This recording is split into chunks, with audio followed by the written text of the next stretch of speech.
So on your road to 5-0, you have to master the first 4 shots consistently. So today we're gonna go over how to do those 4 shots, go into the strategy, go into, of course, the technique, and then some drills that you can do to master those shots. So today we have a professional coach, Michael Oakson, Pickleball Chiropractor. He's gonna go over all of this with us today. He's one of the best coaches, so let's get to work. Let's do it. Thanks, man. Okay, so the first shot is the serve. Let's jump into the technique. Let's do it. So, a couple things we want to think on with technique of the serve. We're going to keep it to 3 simple but very effective steps for our serve. Okay. So, one of the first things we want to think about to generating a powerful and deep serve on the opponent's other side of the court is really using our legs. Okay. So, we don't want to really be serving from this type of a stance here. Yeah, like this. We're going to be super arm dependent. Yeah. And if you're playing like a tournament day or something, your arm's going to kind of fatigue. So we want to use those larger leg muscles to really push our legs through the ball. So the best way to do this, in my opinion, is to kind of look at this foot position and then look at this closed position.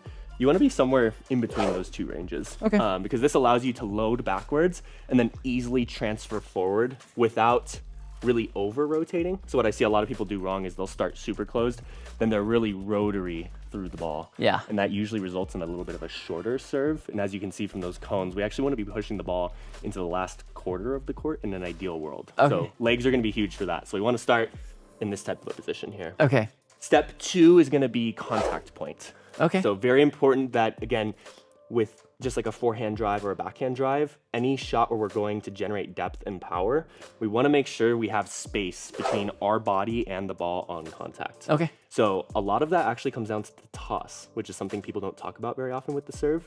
The toss is very important. You could be doing your footwork correctly, your swing path correctly, but if your toss is too short, you're going to have to come in to meet the ball. Jam in. So toss and contact point kind of go hand in hand. We want to make sure we're tossing out in space so we can contact out in space, really extend through that ball and get some good depth. Okay, great. Okay. I guess to be very specific about where that would be, I'm right-handed, so basically in front of my left knee. Yeah, okay. If you're tossing beyond or forward past your left knee, you're gonna be extending too much. And if it's behind your left knee, you're too jammed. So I find that left knee is a really good marker to kind of visualize and then hit that with my toss. Okay, okay. So we have footwork, we have our toss or contact point. Step 3 is gonna be a big follow through. Okay. So we wanna make sure our serve is not only effective, but we want it to be very consistent. Yeah. And when I say consistent, really what we're talking about is depth. So Okay. when we're trying to make any shot consistent, thinking about a consistent follow through is one of the biggest features that's actually gonna make a shot consistent. Okay. We wanna think about things that's in our power. Yeah. Right? In the game of pickleball, there's a lot of circumstances that come up where things are out of our hands. What's in our hands and in our control is actually where we're sending this paddle through the ball. Okay. So we want to make sure that's more or less the same every single time. Okay. So what I would recommend, because there's kind of a fine balance between extension and lift on this ball, we don't want to completely extend, or you'll see we'll miss a lot of serves short. Yeah. Right. So I just extended, there was no lift, and I see a lot of people just lift. That Too ball's lofty. going really high. Yeah. It's going to be an easy return, right? So what I find is that by going to the shoulder, you get like the perfect blend of extension with lift. So I hear a lot of people say like follow through the shoulder. The reason why it's actually very good advice is because it's blending extension with lift in the same motion. Yeah, So makes it's very sense. well connected. So it kind of looks like this. Yep. Now that one, because it landed short, I might even tell myself extend a little bit longer before I lift. Yeah, okay. So that's kind of the feedback I'm To taking. push it a little bit deeper. Right. Now, if my serve lands short, even if I hit my shoulder, right, I'm telling myself, okay, I lifted prematurely my paddle, right? Yeah. So now I'm going to tell myself, okay, extend before coming up to the shoulder. Yeah. So I can even extend a little bit more on that one, as you can see. But it's always that if you have good technique, Yeah. you can always refine 1 or 2 things to improve the next ball. Yeah. So that's why I really like 3 simple steps, because Cool. it lets you really focus in on like one thing to fix on the next ball. Yeah, makes sense. So obviously I'm in an athletic stance. Yes. I'm shifting from back to forward, Right. which will create my follow through. Right. Then step number 2 is ball toss and contact point out here, where I get a little bit more space. It kind of feels like a drive a little bit in some ways. Should feel similar. Yeah. Okay. Yeah. And then number 3 was follow through and making sure that it's up to my shoulder and a combination between push and lift. Right. Okay. Yeah. Great. So just to show you how much I really am loading on this back leg, I think that's the part that I'd like to show Yeah. you. I think a lot of people kind of load here and then it's still very arm dependent. So I'm gonna like shrink my height in half and load like 60, 70% of my weight back. That's step one. And then like you said, kind of connecting with what I'm saying to Martin, like contact point I'm visualizing out here and then just focus on following through. Yeah. So I'm just kind of combining all three of those. Oh yeah. That was great. That was like perfect spot. And I could hit that ball harder, but again, I'm prioritizing hitting the ball past those cones because that resembles the last quarter of the court. Yep. The back court. Yes. The back quarter of the court. Yeah, it's like, I kind of like to think about it as or you could even break it down into thirds, right? Like the kitchen is kind of like the first third. Yep. And you have mid-court as the second third. You have that last Back third third. back there. That's kind of what Yeah, we're aiming okay. for. Yeah, so one more here. I'm trying to get my legs a little bit more involved. That's kind of what we're looking for. Let me hit a few if you don't mind. Yeah, let's do it. You're essentially back like almost like this. Yeah. Is that right? Now, I like how you're loading back. I would say shrink the height even more. Oh, even like get lower. Yeah. So for everyone watching at home, you kind of want to think about if you're standing upright, feeling at least like close to halfway down. Okay. Yeah. Okay. Because then you're really loading the legs down and back. So you're going to get a lot of propelling force forward. Forward. Yeah. Okay. Okay. We'll try that. Really nice. Now, Little- the toss was good. Weight transfer was good. Okay. Because that ball's landing just before those cones, the only thing I would tell you is just extend a little bit more before coming up to the shoulder. Okay. Let Yeah. me try and hit one more here before we move on. Nice. I'd Yeah, say even a felt- little bit more extension Even there. more. Yeah. Okay. Still finishing up to that shoulder is good, but a little bit more extension, A I'd little say. bit more. Yeah. Okay. Lower. Yes, there. That good? Good. That good? Perfect. Okay. Oh! All good. All good. All good. All good. I was making sure I got You're behind totally that good. one. Yeah, you definitely got some extension there. Dang it, I'm doing the same thing. So now what's happening is Yeah. you're starting low, Okay. but everything's popping up on contact. Okay. So So stay low. Yeah, you got to stay in there, right? So as Okay. I'm hitting this ball, you could like put something on my head, and it's stable in there. Okay. I'm not like gonna pop up through the ball. Yes. Does that make sense? Yep. Yeah. Okay. Okay, I'll get this one. It's tough because your body wants to come up. It's like Yeah. resisting that urge. Yeah, it's Essentially. so interesting. There you go. That And felt that's better. like pretty much on that cone line, so we could get a little bit more depth. But Trying one last yeah, one. no, keep going. This one's for me. Yeah, no, let's do it. That felt Great serve. best. That one felt a lot better. Great serve. Okay. Yeah. So you should feel like your arm isn't working that hard because Yeah. it's majority legs Yeah. and like core weight transfer. So Yeah. I like that you aren't swinging terribly hard because Yeah. it's more your legs going to work. Yeah. I'll be honest, I used to not think that serve really mattered until I started talking to all of these 5-0 players. As I've understood it, and I'd love to get your take and make sure I'm correct. Yeah. As I've understood it, the most important thing is to get it deep. And the reason for that I have heard is because it then makes it hard for your opponent to then have a solid return. Yeah.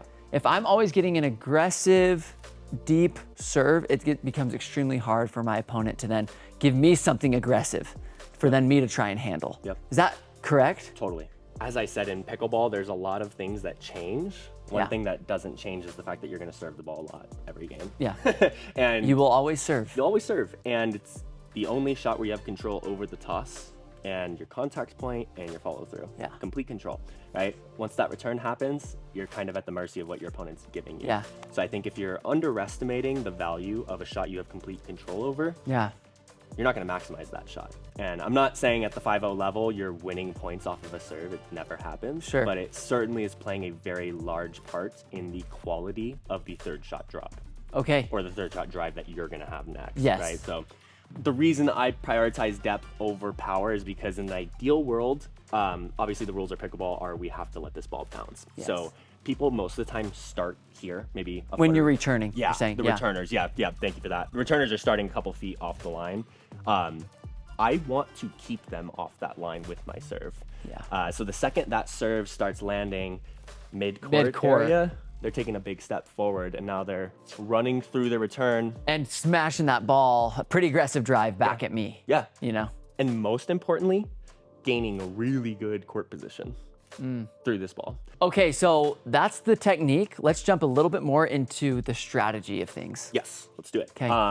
For everyone watching at home, I'd actually recommend you take a week or two, depending on how often you're drilling and practicing this, just to practice depth.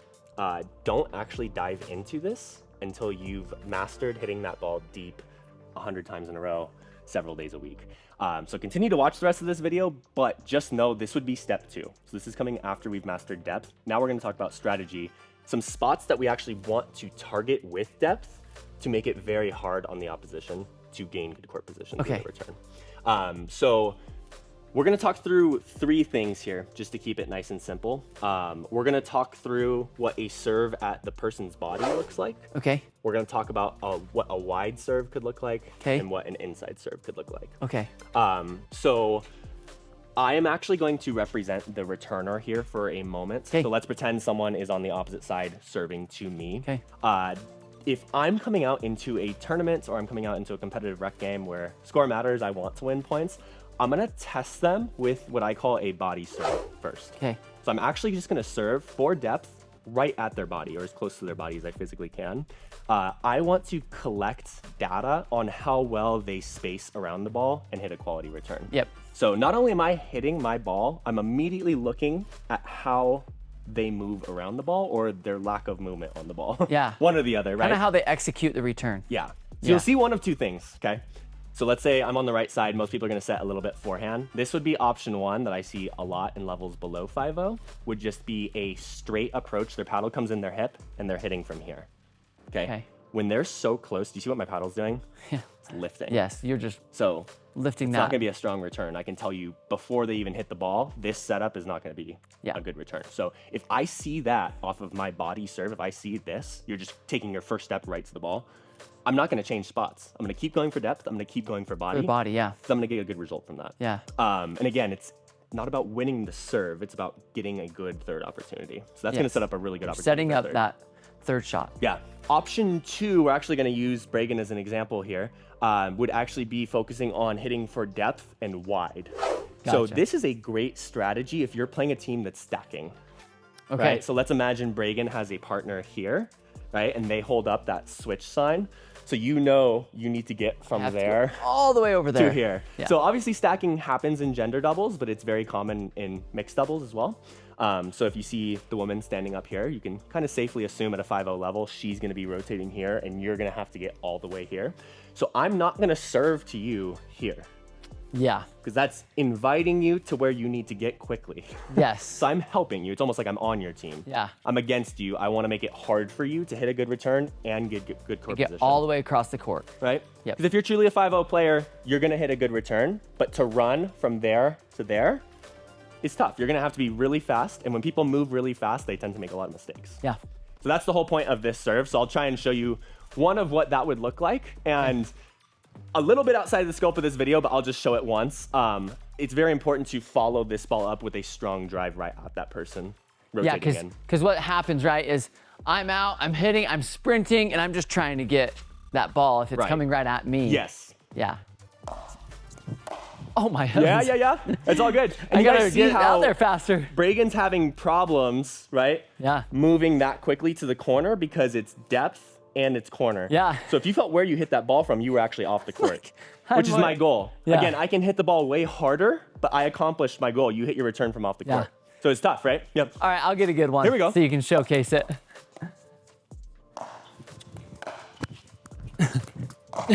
Yeah. So that's the perfect play right there. Because even if you get to that ball, do you feel like you were on a full sprint to get there? So I'm telling you, if you don't practice your serves, you cannot expect yourself to come out and hit that ball perfectly. Yeah. Right? And that was good. It could be better. I think it passed the cones and it was towards the corner. Could have a little bit more pace. But the point was, it's consistent. I can hit that 100 times in a row, and it's going to cause a really difficult problem for you to solve over here. Yeah. Okay. Good? So good. Lastly is the inside serve. So a lot of people call this the T serve because this line kind of connects to that line. So it kind of forms a T. Yep. So inside foot serve or T serve. This one I would be using if a team is not stacking, right? So like, let's say you're just on a path up to here. You're not trying to get all the way across. But maybe you really favor your forehand, right? Which backhand, a lot of people do. Tough. So this one, the most important thing to note here is looking at court geometry, right? Measure the distance from that corner to where I'm serving from, a lot of space. Yep. From where I'm serving to here, inside, Not as much space. it's like 5 feet less space, Yeah. right? So we want to take some pace off of this ball without sacrificing depth. Yep. So Okay. less pace with the same depth. Great. That makes sense? Yep. So that's what I'm going for here. I'm not trying to go on that inside corner. I'm just trying to make you hit a backhand return. So if I'm making you hit a backhand return off the court, I've accomplished my goal. Great. Cool. Oop. Here we go.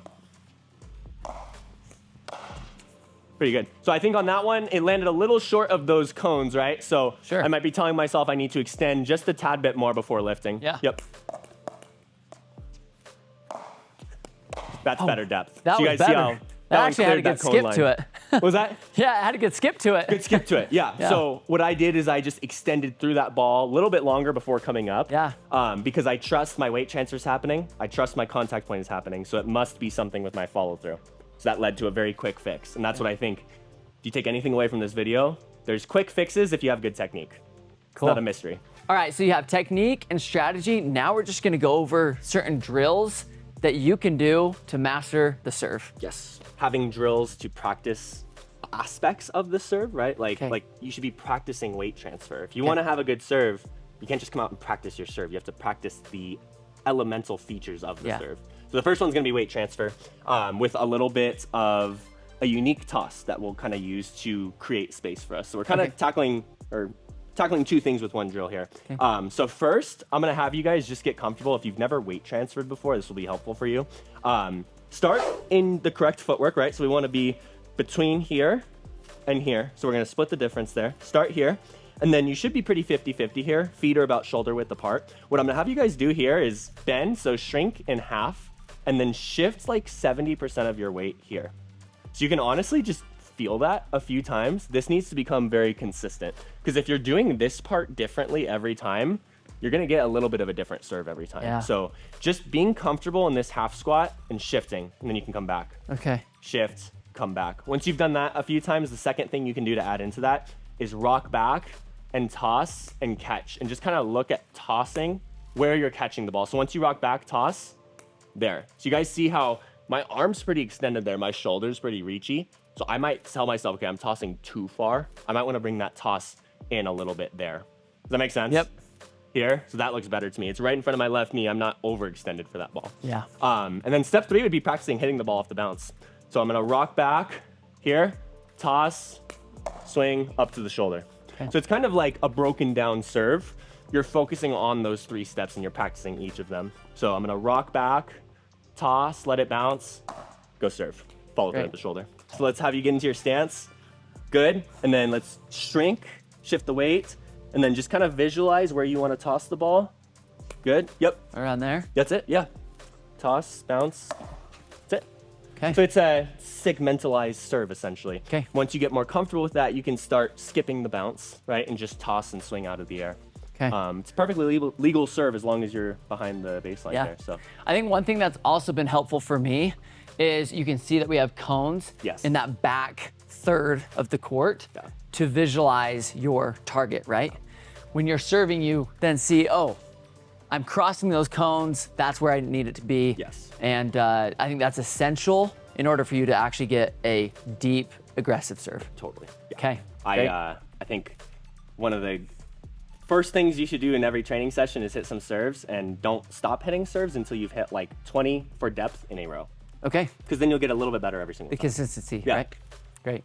All right, guys, hope you learned a lot. It's crazy what you can do with just the first shot of the game. Yeah. Anyways, hope you find everything that you need to master it. Thanks for watching.